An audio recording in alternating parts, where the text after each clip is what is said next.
নমস্কার বন্ধুরা, আপনাদের সহজ সরল রান্নাঘরে স্বাগত জানাই। আজকে আমি একটা নতুন কচুর শাকের আইটেম নিয়ে এসেছি।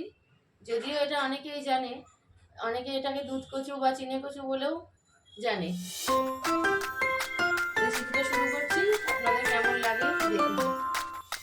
প্রথমে তেল দিলাম, সর্ষের তেল। কচুর শাক আইটেম তো একটু তেলটা বেশি লাগে। এটা চিনে কচুটা চিংড়ি মাছ দিলে বেশি ভালো হয়, কিন্তু আজকে আমার কাছে চিংড়ি মাছ নেই বলে আমি মাছের মাথা দিয়ে কি বানাচ্ছি।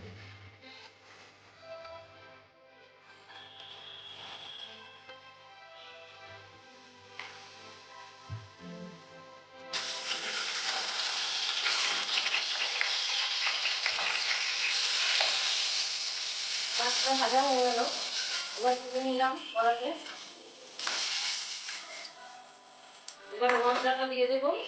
মশলার মধ্যে সর্ষে বাটা, লঙ্কা বাটা, পোস্ত বাটাও দেওয়া যায়, তবে আমি একটু তিল বাটা দিয়ে দেবো। বাটাটা যেহেতু ক্যালসিয়ামের ঘাটতি পূরণ করে, এখানে একটু তিলটা ইউজ করে খাওয়া হয়।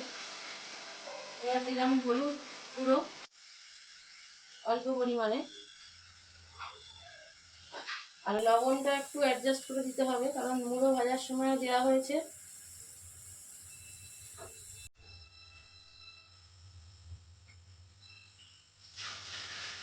এবার মশলাটা ভালোভাবে কষিয়ে নিয়ে যখন মশলাটা একটু ঘন হয়ে আসবে, তখন কচুর শাকটা দিয়ে দিতে হবে।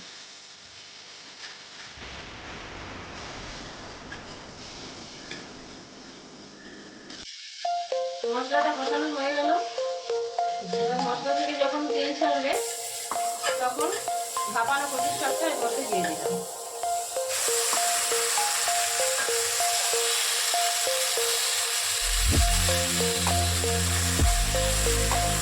ভাপানো কচুর শাক আর মাছের মাথাটা দিয়ে ঢেকে দেব।